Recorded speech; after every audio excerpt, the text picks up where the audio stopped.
Hey there, Rednecks, Preppies, Redneck Preppies. It's me, the Redneck Preppy. How you doing today? Great, good.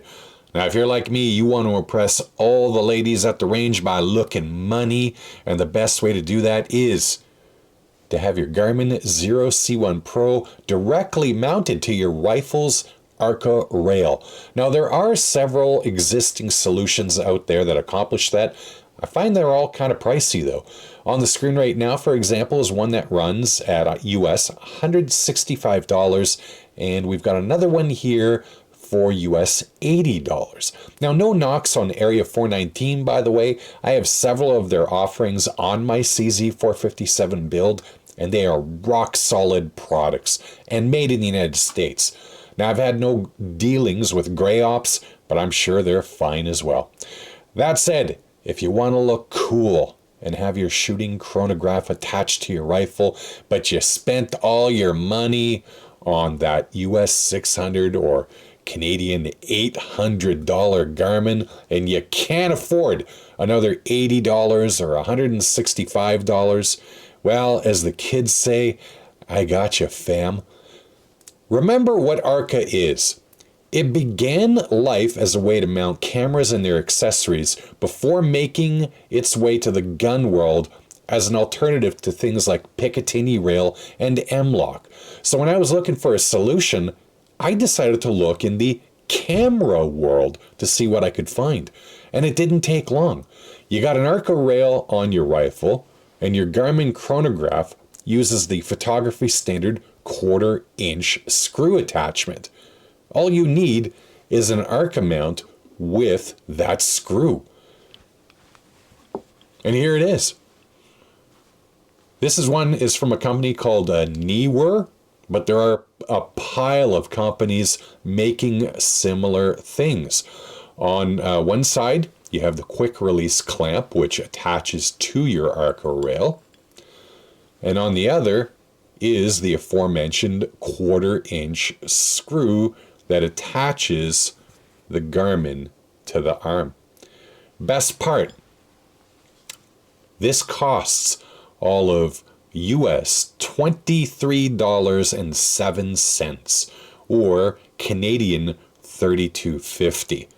Now, there are cheaper and more expensive similar offerings, so I'm going to leave it to you to make the call on how much you want to spend. And I have to say, for the $32 that I spent on this, I'm reasonably impressed. It's very lightweight because it's made out of aluminum, and it has an anodized finish. Okay, just to show you the end result and how it all works together. Obviously, this side connects to the ARCA rail that's on your rifle.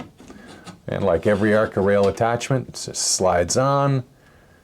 And then with that knob, you tighten it up, and that's all she wrote. On the other side, obviously, is where your Garmin goes. I would recommend attaching the Garmin to the arm before you put it on your rifle. The screw that holds the Garmin in place, your standard 1/4 inch screw, same as the one that is on the Garmin's tripod. It's a little small, and if you got sausage fingers like I do, might be difficult to screw in while it's all attached together. So I would do that before you actually attach the arm to the rifle. Et voila! One chronograph attached to one rifle. And I have to say, it looks pretty damn sharp. So why would you want something like this at all? I suppose the thinking is that with a chronograph that's actually attached directly to your rifle, whatever else, its relative position to the rifle is always going to be constant. So there's no potential for the measured velocity being affected from shot to shot slightly due to the chronograph's position or the rifle changing between shot to shot. Now, is that actually a thing? I don't know. Does look cool though, and for only 2 to 7 times cheaper. Now, just in case I have to state the obvious, this is useful for more than just mounting a Xero C1 Pro. Any similar sized chronograph that has a 1/4 inch screw mount or can be adapted to have one should work just fine with this setup.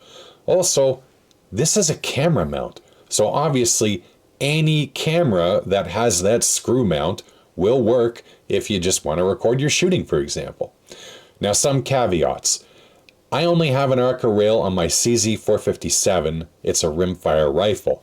I don't know how well this arm and mount would do on an ARCA rail attached to some big boy rifle. I suspect it would do just fine, but I haven't tested it. Secondly, unlike the Area 419 offering, I don't know about Gray Ops, they didn't mention it, this is made in China. Now, if that's a thing for you, and I don't hold it against you if it is, keep that in mind. Finally, the Area 419 and Gray Ops offerings have a Picatinny rail option.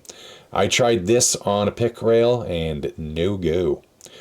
Now, this is a niggling complaint, but you might want to get another 1/4-inch screw for this. This one is a bit small. You can get ones with a nice knurled handle or are otherwise easier to screw in. That's up to you. I'm just saying. So this was just a quick video with a solution for you if this is something that you were looking for, and I know a lot of people are. I hope it helps. At any rate, I hope you found today's video to at least be vaguely entertaining and mildly informative. As always, I hope your trips to the range are fun and productive. Take care, and bye-bye.